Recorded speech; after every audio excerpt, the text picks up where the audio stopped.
démocrate, toujours le suspense pour la suite, mais est-ce que dans ces conditions, on peut espérer vivre en avril 2026 prochain des élections démocratiques? Oui, ce que je conseillerais peut-être aux démocrates, c'est de penser à un plan B et de ne pas entrer dans un cycle de contestation comme cela se fait en Côte d'Ivoire. C'est peut-être de rester serein et de s'organiser pour les législatives de façon à pouvoir élire suffisamment de députés pour contrôler le Parlement. Mais là, c'est encore un autre défi. Je ne pense pas que fondamentalement, qu'il y aurait des contestations, des cycles de violence, etc. Je ne pense pas du tout.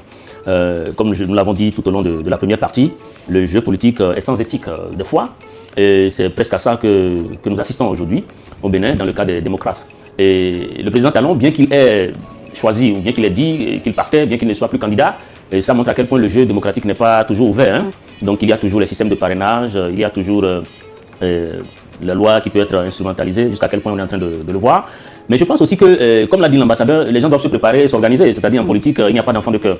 Alors si au niveau de la mouvance présidentielle au Bénin, lorsque Romuald Ouadani a été choisi, et ceci je le rappelle sans primaire, cela n'a pas amené une désunion au sein du groupe, et que tout le monde le rang est resté serré derrière Romuald Ouadani. Si au niveau des démocrates, Michel Sodinou n'a pas été à la hauteur, qu'il a préféré faire passer ses intérêts personnels devant l'enjeu, devant l'intérêt des démocrates, et qu'il a accepté de jouer ce rôle presque de traître, ce rôle perfide, bon, ce n'est pas non plus la faute du président Talon, ni de la mouvance présidentielle. Donc voilà pourquoi il faut toujours s'organiser pour avoir des gens fiables autour de soi, des gens fidèles, des gens responsables et des gens qui ne vous lâchent pas au moment où vous avez besoin d'eux. Donc déjà dans la vie de tous les jours, ce n'est déjà pas facile d'avoir des gens sérieux, et politiquement encore, il est encore plus difficile. Donc je ne crois pas qu'au Bénin on va assister à des tensions en tant que telles.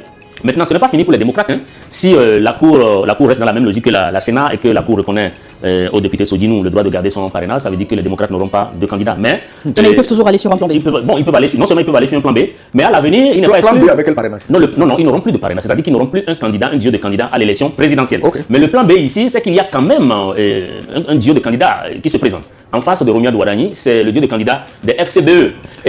Entre le choléra et Covid, ils doivent choisir quoi? Ils doivent. Bon, je ne sais pas si c'est. Non, c'est-à-dire que. Non, c'est possible. On est en politique. Rien n'est exclu. Mais en même temps, il est possible que les démocrates, dans l'avenir, même si Romuald Ouadani est élu, les démocrates peuvent être bien après ses meilleurs alliés. Ce n'est pas exclu. Parce que Romuald Ouadani n'a pas la même mise sur les députés des deux partis qui le soutiennent. Pour résumer, mieux comprendre, oui. Sans suite favorable ou positive de la Cour, les démocrates risquent de ne pas aller à ces élections avec le parti, mais s'aligner? Non, s'aligner, c'est-à-dire vous faites comme vous dites s'aligner. Vous avez nommé un autre parti d'opposition. Oui, le duo de candidature de FCBE. Oui. Non, c'est-à-dire qu'il y a des alliances. Qui a formé une alliance avec le pouvoir. Oui. Dès lors que, parce qu'il faut rappeler que le duo de candidats de FCBE, d'abord, eux, ils n'ont pas de députés, ils n'ont pas d'élus locaux. Mais comment ils se sont retrouvés à être candidats? C'est encore, ils ont signé un accord de gouvernance avec la mouvance présidentielle, et c'est grâce à cet accord qu'ils ont pu réunir les parrainages nécessaires pour pouvoir être présents avec un dossier complet, je le rappelle, à l'élection. Donc ils sont là, et si aujourd'hui il se passe un vent et que si la Cour valide réellement la candidature des démocrates, je ne sais pas, mais je pense qu'il pourrait y avoir une alliance de circonstances avec le FCBE. C'est un schéma qui revient dans les analyses. On ne sait pas, on verra bien. Très rapidement, c'est la question. Écoutez, moi je répète que les Béninois sont les Béninois, ils sont chez eux, ils connaissent les problèmes. Quand un homme comme Talon a face à lui des ennemis, et pas des moindres, les Sébastien Adjamon, le dernier, là, pourquoi j'oublie toujours son nom, celui qu'on a pris avec l'Alza là. Qui ça? Sébastien Adjamon? Non, là. Celui qu'on a pris, Boko, Olivier Boko. Quand tu as des ennemis comme ça, Sébastien Adjamon, Olivier Boko, tous ils sont très riches. À côté, tu as des gens comme Joël Aïvo, que tu as embastillé depuis des siècles. Madame Rekia Madougou, embastillé depuis des... Tu as des ennemis comme ça devant toi, mais tu ne vas pas t'amuser quand même. Et les autres devaient savoir ça.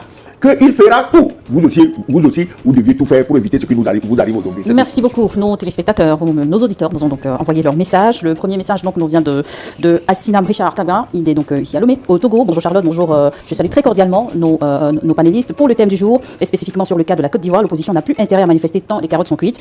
Vouloir empêcher la tenue des élections, c'est créer des tensions qui plongeraient le pays dans le chaos. Si elle ne compétit pas aujourd'hui, il me semble qu'elle n'a pas su asseoir une vraie politique, un vrai mécanisme pour empêcher le président Ouattara de briguer un troisième mandat. Commentaire? Non, mais la question est la même. Est-ce que les oppositions ont des moyens aujourd'hui de pouvoir s'imposer, de pouvoir faire valider leur candidature? C'est une question. Bon, donc, vous savez que c'est des rapports de force.